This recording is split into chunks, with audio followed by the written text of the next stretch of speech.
Welcome students. आज हम English grammar में प्रवेश करने को जा रहे हैं। पिछले टॉपिक्स आपके लिए अच्छे लगे, आपका अच्छा रिस्पॉन्स रहा। आज हम इंग्लिश में प्रवेश कर रहे हैं जो विशेषकर बोर्ड क्लासेस के लिए कौन कौन से टॉपिक इंपॉर्टेंट है, और उसके साथ में सामान्य से छोटी क्लासेस के लिए अर्थात लोकल क्लासेस के लिए भी बहुत महत्वपूर्ण योगदान देता है टेंसेस का। उन टेंसेस को देखने के लिए मैंने एक छोटा सा ऑलरेडी एक चार्ट बना लिया ताकि अधिक समय आपका खर्च नहीं हो सके। ये बेसिकली चीजें हैं जिन्हें हमें समझना बहुत ही जरूरी है कि टेंस हम काल को कहते हैं, यानी समय। जब कभी भी कोई भी सेंटेंस हमारे सामने होता है तो वो केवल और केवल हमें ये बताता है कि ये कौन से काल की बात होती है, अर्थात उसमें से कौन से टाइम का बोध निकल रहा है। बेसिकली इंग्लिश अगर ग्रामर को देखा जाए उसमें टेंस को 3 हिस्सों में बांटा गया है मुख्य रूप से: present tense, past tense, then future tense. Present tense, past tense and future tense. But every tense be furtherly divided into 4 parts. Means आगे चलकर हर एक टेंस का हिस्सा 4 हिस्सों में बांटा जाता है, जिसे हम इस प्रकार से व्यक्त करते हैं: सिंपल, फिर हम कहेंगे कंटिन्यूअस या प्रोग्रेसिव। सिंपल को इंडेफिनेट भी कहते हैं, कंटिन्यूअस और प्रोग्रेसिव भी कह सकते हैं। Then perfect continuous. मींस ये तीनों जो मुख्य टेंसेस हैं वो फर्दरली 3 हिस्सों में बांटे जाते हैं: simple, continuous, perfect, then perfect continuous. एक एक के 4 हिस्से हैं और टोटल मिलाकर ये 12 हिस्सों में बांटा जाता है। तो आज हम पहले हिस्से की बात करेंगे और इन प्रत्येक टेंस को इस प्रकार से भी हम पढ़ सकते हैं: present simple, present continuous, present perfect, present perfect continuous, past simple, past continuous, then past perfect continuous की बात भी कही जा सकती है। इस प्रकार से ये अलग अलग टेंसेस को व्यक्त करेगा। फ्यूचर को भी इस प्रकार से: future simple, future continuous, future perfect, then future perfect continuous tenses. पहले हम चलते हैं प्रेजेंट सिंपल की ओर। प्रेजेंट सिंपल में एक सेंटेंस की स्ट्रक्चर किस प्रकार से बनती है, अर्थात सेंटेंस स्ट्रक्चर या वाक्य की संरचना कैसे बनेगी: सब्जेक्ट, फर्स्ट फॉर्म और फिफ्थ फॉर्म, वर्ब का पहला या 5वां रूप, और ऑब्जेक्ट आ जाएगा। अब यहां पर देखने की बात है कि वर्ब का फर्स्ट फॉर्म अर्थात क्रिया का पहला रूप और क्रिया का 5वां रूप। ये क्रिया का 5वां रूप फर्दरली डिवाइडेड आपको और अधिक ब्रीफली बताया गया है कि क्रिया का 5वां रूप या fifth form of the verb क्या होता है। क्रिया का पहला रूप यानी first form of the verb plus E और ES, यानी जिस किसी भी क्रिया के पीछे S अथवा ES जोड़कर जो नया उसका फॉर्म बनता है उसे क्रिया का 5वां रूप भी कह सकते हैं। जैसे ईट है, अब ईट के पीछे अगर S लगता है तो ये ईट्स बन जाता है। That's called fifth form of the verb, eats, और ये फर्स्ट फॉर्म प्लस S अथवा ES, then furtherly EATS, eats. Then in negative sentences अगर नकारात्मक वाक्य है किस प्रकार से बनेगा? नकारात्मक वाक्यों में सब्जेक्ट डू और डज। यहां पर देखिए डू या डज सहायक क्रिया यहां पर आ रही है और डू और डज के साथ में सदैव क्रिया का पहला रूप। डू और डज के साथ में सदैव क्रिया का पहला रूप काम में लिया जा रहा है और बीच में इंट्रोगेशन आ रहा है। सब्जेक्ट या तो डू आएगा या डज आएगा। ये डू कहां आएगा, डज कहां आएगा, ये हम आगे नीचे चलकर देखने की कोशिश करेंगे। सब्जेक्ट के साथ में डू अथवा डज सहायक क्रिया के रूप में, नॉट अपना स्थान तीसरा ले लेगा, प्लस क्रिया का पहला रूप प्लस ऑब्जेक्ट। यहां पर देखने की अर्थात पॉइंट नोट करने की बात यह है कि जब कभी भी डू और डज आएगा तब उनके साथ में सदैव क्रिया का पहला रूप काम में लिया जाता है। यहां पर अगर वाक्य इंट्रोगेशन में है अर्थात प्रश्नवाचक वाक्य सेंटेंसेस में बन रहे हैं तो प्रश्नवाचक को किस प्रकार से व्यक्त किया जाता है, इस वाक्य को देखिए, ये प्रश्नवाचक सेंटेंसेस है, डू या डज। यानी जब कभी भी एक साधारण से वाक्य को प्रश्नवाचक बनाया जाएगा तो सदैव डू या डज यानी सहायक क्रिया जिसे हेल्पिंग वर्ब कहते हैं वो वाक्य के आरंभ में आ जाएगा, प्लस सब्जेक्ट आ जाएगा, प्लस क्रिया का पहला रूप प्लस ऑब्जेक्ट। यहां पर कोई की कोई चीज दोहराई गई है, जब डू और डज आएगा तब क्रिया का पहला रूप आता है। डू और डज के साथ में सदैव क्रिया का पहला रूप आता है। ये बात आपको स्पष्ट रूप से या सही तरीके से समझ में आ जानी चाहिए कि जब कभी भी डू और डज सहायक क्रिया आती है तो क्रिया का पहला रूप काम में लिया जाता है। अब यहां पर देखिए, अब सब्जेक्ट्स किस प्रकार से हमारे बनते हैं। जब यहां पर पता पड़ गया कि डू और डज कैसे आता है या क्रिया का पहला रूप या पांचवा रूप कब आता है और क्यों आता है, ये याद रखिएगा। ये सकारात्मक वाक्य था, ये नकारात्मक और ये प्रश्नवाचक। सिंगुलर सब्जेक्ट और प्लूरल सब्जेक्ट, ये कर्ता हमारे एक वचन और बहुवचन होते हैं। यानी किसी भी वाक्य में जो डूअर होता है वो एक वचन भी होता है और बहुवचन भी होता है। अब एक वचन कर्ता कौन कौन से हो सकते हैं, जैसे जिनमें से एक सिंगल का बोध निकलता है, जैसे मैंने कहा ही है, शी है, इट है, कोई भी नाम है, या हम कहें सिंगल डूअर। सिंगल डूअर से तात्पर्य एक वचन कर्ता या एक वचन कार्य करने वाला, डूअर यानी कार्य करने वाला। और प्लूरल की बात करें तो बहुवचन, बहुवचन में से क्या आ जाता है, यहां पर प्रेजेंट में आई भी बहुवचन में चला जाता है, वी है, यू है, दे है, या कोई मल्टी कहे या प्लूरल डूअर, मल्टी या प्लूरल डूअर यानी एक से अधिक कार्य करने वाले व्यक्ति। यहां पर एक कार्य करने वाला, यहां पर कार्य करने वाला एक से अधिक होने चाहिए। एग्जाम्पल के रूप में अगर देखा जाए कि मल्टी में क्या हो जाता है, जैसे मैंने कहा गर्ल, तो यहां पर हो गया गर्ल्स, ये बहुवचन बन गया। मैंने कहा बर्ड, तो यहां पर birds. These are these known as plurals and singulars. Singular subject, then plural subject. Singular subject जब कभी भी उसमें से कर्ता के सिंगल या एक होने का बोध होता है तो सिंगुलर सब्जेक्ट कहलाता है। जब कभी भी इसमें से प्लूरल या एक से अधिक होने का बोध होता है तो प्लूरल्स कहलाता है। इसके अंत में एस अथवा ईएस आकर इसकी पहचान की जाती है। ये बात आपको समझ में आनी चाहिए कि single subject and multi subject, एक वचन करता, बहुवचन करता। एक वचन करता जब कभी भी सकारात्मक वाक्यों में आता है तब प्रेजेंट सिंपल टेंस के वाक्यों में कभी भी किसी प्रकार की सहायक क्रिया की आवश्यकता नहीं रहेगी। उसमें से सकारात्मक वाक्यों में क्रिया का पांचवा रूप आ जाता है। पांचवें रूप से तात्पर्य क्रिया के पहले रूप के साथ में एस अथवा ईएस लिया जाता है। जब कभी भी ये वाक्य नेगेटिव और इंट्रोगेटिव में आता है तब इसके साथ में सहायक क्रिया के रूप में डज आता है। क्या आ जाएगा, डज आ जाएगा, DOES, डज।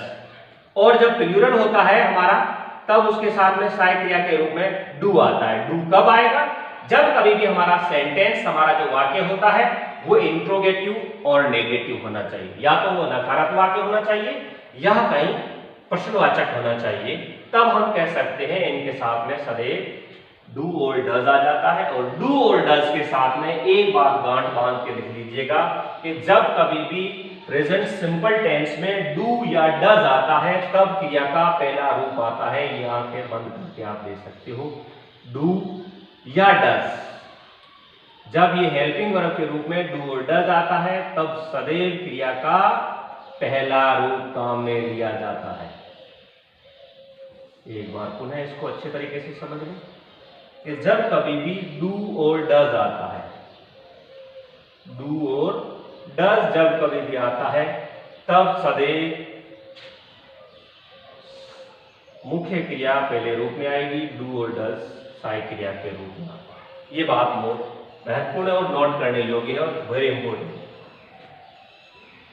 फिर आगे बढ़ते हैं कि जब ये चीजें समझ में आ गई कि एक वचन बहुवचन कर्ता हो गया, उसके बाद में पॉजिटिव, इंट्रोगेटिव और नेगेटिव सेंटेंसेस हो गए, then furtherly we entered in the important thing is adverb. Very important. किसी भी इंग्लिश में आए हुए अर्थात अंग्रेजी में आए हुए वाक्य को समझने के लिए, उसको परखने के लिए सबसे महत्वपूर्ण बात होती है, बहुत ही जरूरी होती है कि अगर कहीं उसमें से खालिस्तान दिया गया है कि हमें पता नहीं पड़ेगा कि कौन से काल अर्थात टेंस की बात कही जाती है, तब ये एडवर्ब की पहचान करना बहुत जरूरी है। हमें एडवर्ब्स अच्छे तरीके से आने चाहिए। हर एक टेंस के अलग अलग एडवर्ब्स है और एडवर्ब्स का अर्थ समय सूचक शब्द या हमें वो समय के बारे में बताते हैं। प्रेजेंट सिंपल का सदैव ये विशेषता रहती है कि ऐसे कार्य जो नियमित होते रहते हैं। अब यहाँ पर जो इसके एडवर्ब है वो देख लीजिए, ऑलवेज है, डेली है, मोस्टली है, यूजुअली है, रेगुलर है, सेल्डम है, ऑफन है, नेवर है, एवरी प्लस टाइम।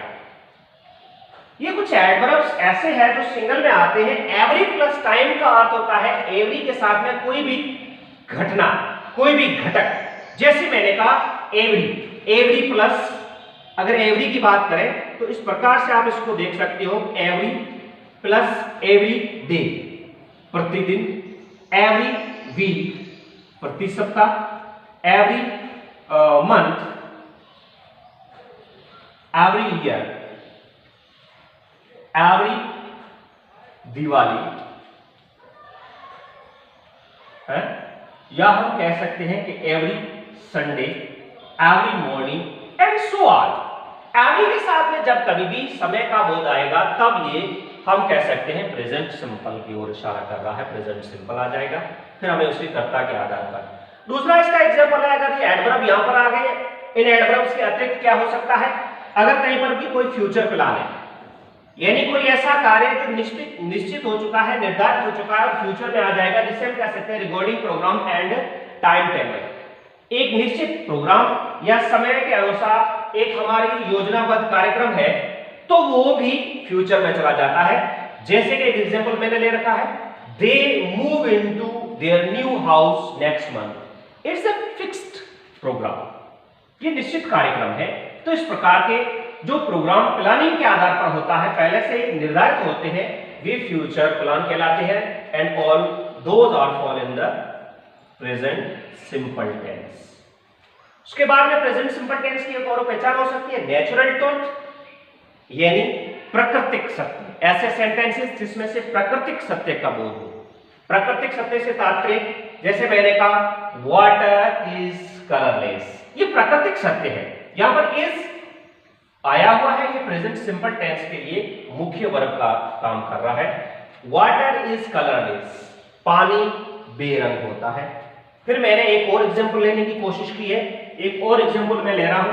मैंने कहा ग्रास इज ग्रीन, और मैं वाटर का भी ले सकता हूं। जैसे मैंने कहा water boils at 100 degree Celsius. ये boils, water is singular subject, then boils fifth form of the verb, और यहां पर वाटर सिंगुलर है तो सिंगुलर ही हमारा यहां जो मुख्य रूप आ गया है। Water boils at 100 degree Celsius, water is colourless. ये नेचुरल ट्रुथ। ऐसे भी कह सकते हैं green is grass, water freezes at 0 degree Celsius and so on. ऐसी चीजें जिसमें से प्राकृतिक सत्य की खुशबू निकले, प्राकृतिक सत्य के बारे में वर्णन हो, वे हम कह सकते हैं कि ये प्रेजेंट सिंपल टेंस में आते हैं। प्रेजेंट सिंपल टेंस के साथ में इनका गहरा संबंध होता है।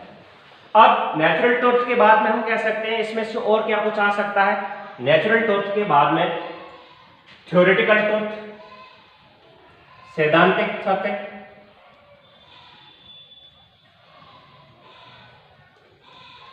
अब सैद्धांतिक सत्य में मैंने कहा 2 and 2 makes 4, 2 and 2 makes 4। अब यहां पर ये बन जाता है। उसके बाद हम कह सकते हैं कोई आइडियम्स वगैरह आते हैं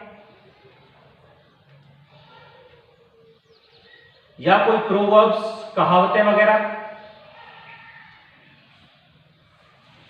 मुहावरे हैं, कहावतें हैं, ये सारे के सारे प्रेजेंट सिंपल टेंस की है। ये सारी की सारी चीजें प्रेजेंट सिंपल में यूज ली जाती है, वर्ब्स है, आइडियम्स है, ये प्रेजेंट सिंपल टेंस की ओर आते हैं। अब इनके कुछ एग्जांपल कर लेते हैं कि किस प्रकार से ये सारे के सारे प्रेजेंट सिंपल टेंस की वाक्यों को यूज में लिया जाता है। अगर इनकी आइडियम्स या प्रोवर्ब्स की बात करें तो greed is curse, early to bed, early to rise, makes a man healthy and wise, it is good to reach late than never, cry on the spilled milk. ये सारे के सारे प्रोवर्ब्स या आइडियम्स की बात होती है, एग्जांपल्स आ जाते हैं। अगर हमें यहां देखना है कि इसके सेंटेंसेस किस प्रकार से बनते हैं, जैसे मैंने एक एग्जांपल लिया, मैंने कहा Ram dash play hockey daily.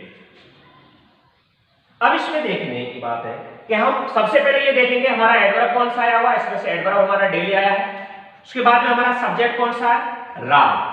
Daily adverb ये बताता है कि ये प्रेजेंट सिंपल टेंस की बात है, और उसके बाद में यहां पर ये चीज बताता है कि राम जो है वो हमारा एक वचन करता है।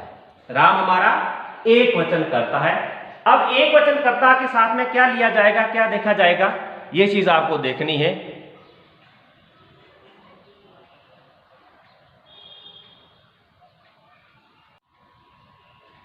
यस, चले आगे। Ram dash play hockey daily. Daily हमारा एडवर्ब है। अब हमारा कर्ता राम एक वचन है। अब एक वचन कर्ता के साथ में हमने यहां पर ये सीखा था, अगर हमारा कर्ता एक वचन है और ये प्रेजेंट सिंपल टेंस का है, तो हमें ये देखना था कि इसमें जो क्रिया है वो कौन से रूप में आती है, या तो पहले रूप में आती है, सॉरी पांचवें रूप में आती है, या डस के साथ में पहले रूप में आएंगी। लेकिन ये वाक्य हमारा पॉजिटिव है। सकारात्मक वाक्यों में सदैव क्रिया का पांचवा रूप आता है, यानी प्ले का प्लेज बन जाएगा। बस ये छोटी सी चीजें देखनी है और कुछ नहीं। मैंने कहा टीचर ऑलवेज टीचर्स। इस वाक्य को देखिए, अगर ये टीचर हम लेते हैं तो एक वचन है, हम टीचर्स कर लेते हैं। Teachers always dash then teach us. इसमें एडवर्ब की बात करें तो ऑलवेज आया है। Always adverb of present simple tense. Then our subject is plural because teachers, plural subject. तो यहां पर ये सकारात्मक वाक्य है, पॉजिटिव सेंटेंस है, there is no any sense of negativity और interrogation, so it's positive sentence. Then positive sentence always be containing with first form of the verb. Here we have discussed plural subject then first form of the verb in positive sentence. तो teachers always teach का teach रह जाएगा, यानी first form of the verb का first form verb रह जाएगा। मैंने कहा I dash eat banana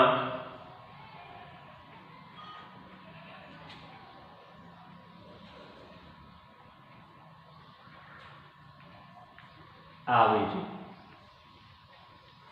I dash eat banana every day. Every day is present simple tense. Then I is a plural subject.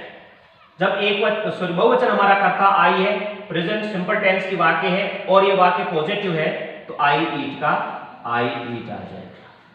यहां पर एक और सेंटेंस लेने की कोशिश करते हैं जो कि ये बताता है कि अगर यहां पर खाली स्थान के साथ में कहेगा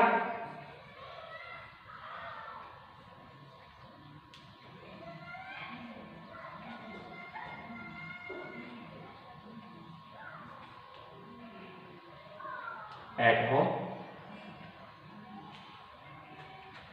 dash you dash sing daily at home. Song है लेकिन सिंग का साथ में चल जाएगा।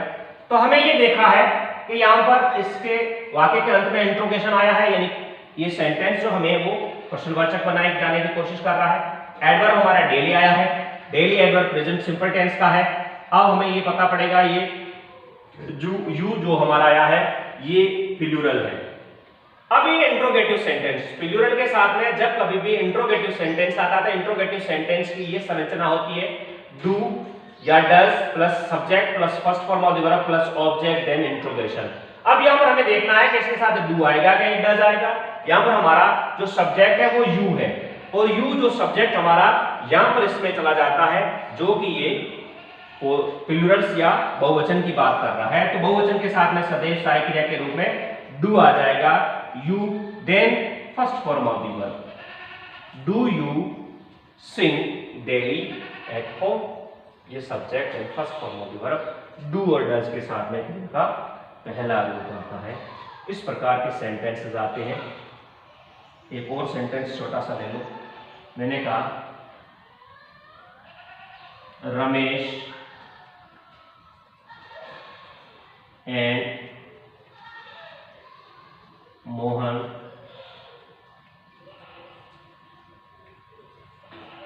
प्ले हियर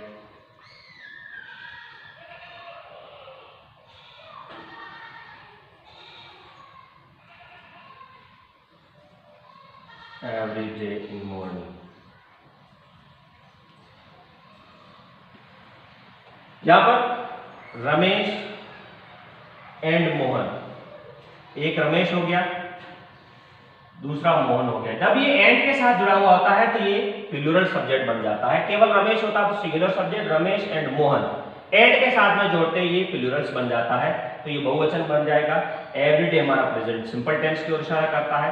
जब ये चीज आ जाती है तो सदैव क्रिया का पहला रूप आ जाएगा। Ramesh and Mohan play here everyday in morning. इस प्रकार से ये वाक्य आपके सामने आते हैं। इनको एग्जांपल्स को देखोगे समझोगे तो अपने आप में समझ में आता रहेगा। एक बार इनको वापस आराम से देख लेना। कोई चीज समझ में नहीं आती है तो आराम से आप डिस्कशन फॉरम में आकर डिस्कस कर सकते हो, पूछ सकते हो, हर एक चीज का समाधान आपको मिल जाएगा। अब ये पर देखना है कि कुछ एग्जाम्पल आपके हवाले करते हैं, उनको आपको सॉल्व करने की कोशिश करनी है। कितने कर पाते हो, कैसे करते हो, और कोई चीज़ समझ में नहीं आती है, किसी प्रकार का कोई सेंटेंस समझ में नहीं आता है तो आराम से आप पूछ सकते हो, डिस्कस कर सकते हो।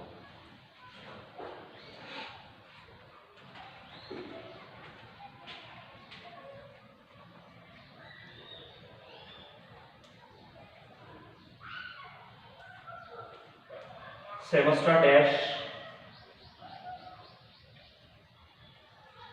and of the June every year.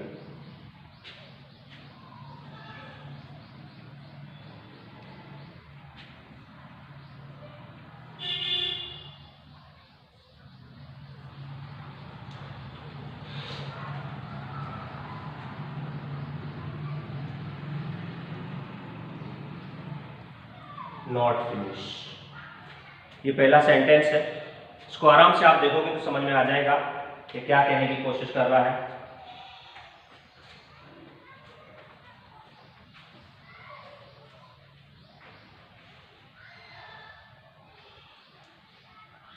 Second sentence, Rani usually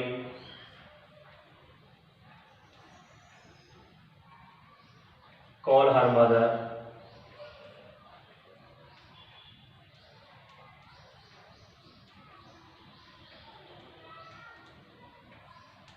in the morning। Rani call her mother, Rani usually call her mother in the morning।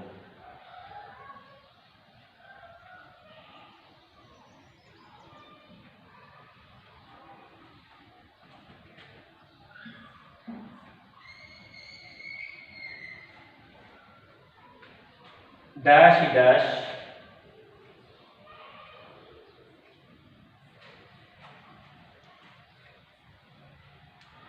is dash he always dash use his cell phone for distance calls.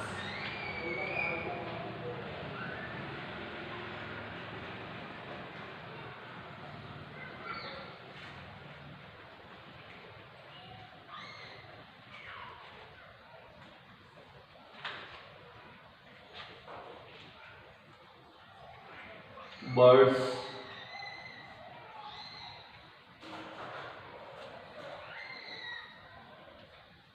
nests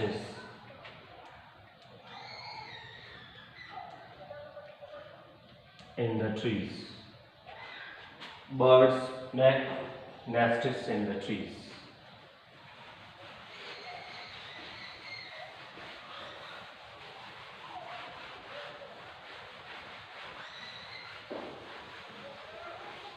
कुछ sentences हो रहे हैं आपके सामने, इनको देखने की कोशिश करो।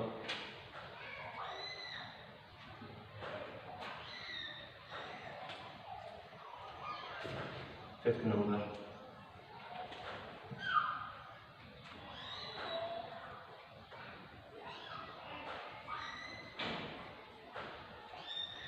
माय फादर टेक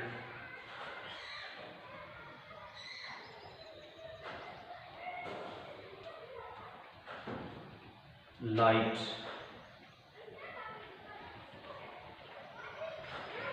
food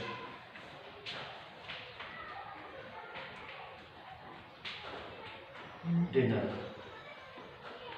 एक और देख लीजिए,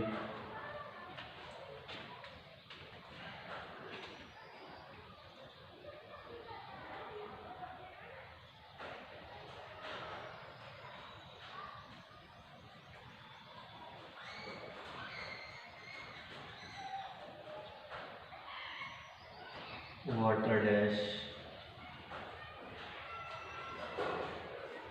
freeze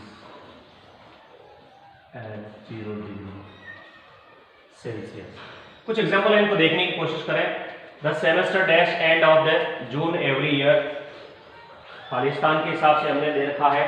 हमारी जो क्रिया है not finish. Rani usually dash call her mother in the morning dash he always dash use his cell phone for distance calls। birds dash make nests in the trees। then my father dash take light food in dinner। water dash freeze at 0 degree Celsius. तो कुछ इसमें adverb आए हुए हैं, कुछ naturally truth है, कुछ habitually है। तो ये हैबिचुअली, नेचुरली, थ्योरेटिकल आदि जो है इस प्रकार के एग्जाम्पल आएंगे।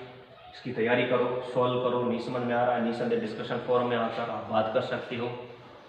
आशा करते हैं, उम्मीद करते हैं कि आपको ये अच्छे तरीके से समझ आया हुआ होगा, आ जाएगा।